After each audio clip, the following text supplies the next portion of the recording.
Voilà donc un rendez-vous noté. Les retrouvailles du Sud-Ouest, c'est un carrefour d'échanges et de partage entre les communautés de la région. La manifestation s'est tenue du 10 au 12 mai dernier à Dano. Au-delà des festivités culturelles, la rencontre a aussi permis des réflexions sur l'apport de la culture pour le développement. La réflexion s'est menée sous forme de conférences ouvertes au grand public.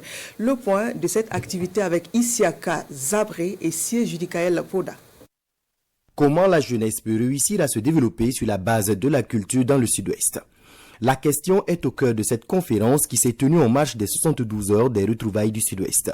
Le thème développé est « Jeunesse, culture et développement endogène, défis et perspectives ». Il faut qu'on s'accorde sur ce que c'est que la culture.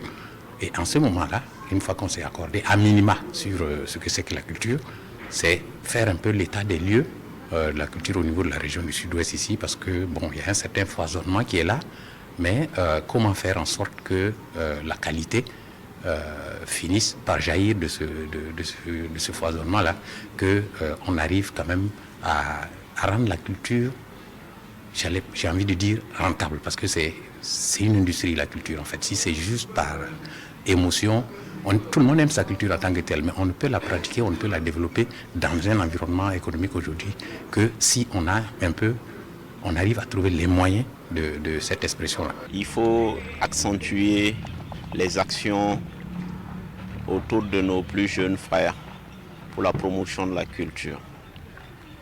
Parce qu'aujourd'hui, nous sommes sur les réseaux sociaux, plus les jeunes.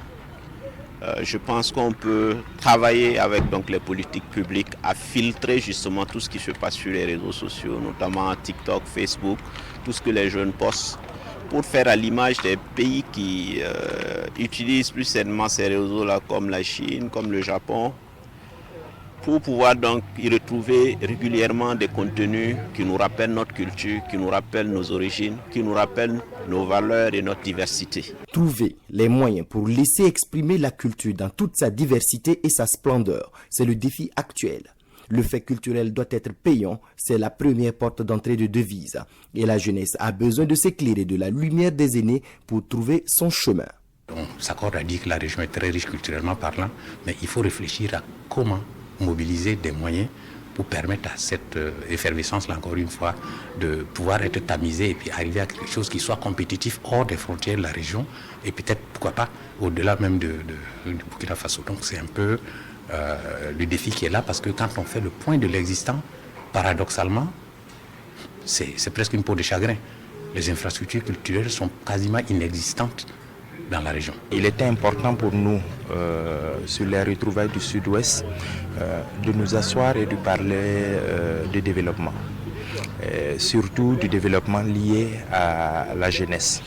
Aujourd'hui, nous pouvons nous enorgueillir, nous avons fait une bonne forte mobilisation et la qualité de l'exposé qui nous a été rendu ne souffre d'aucun débat.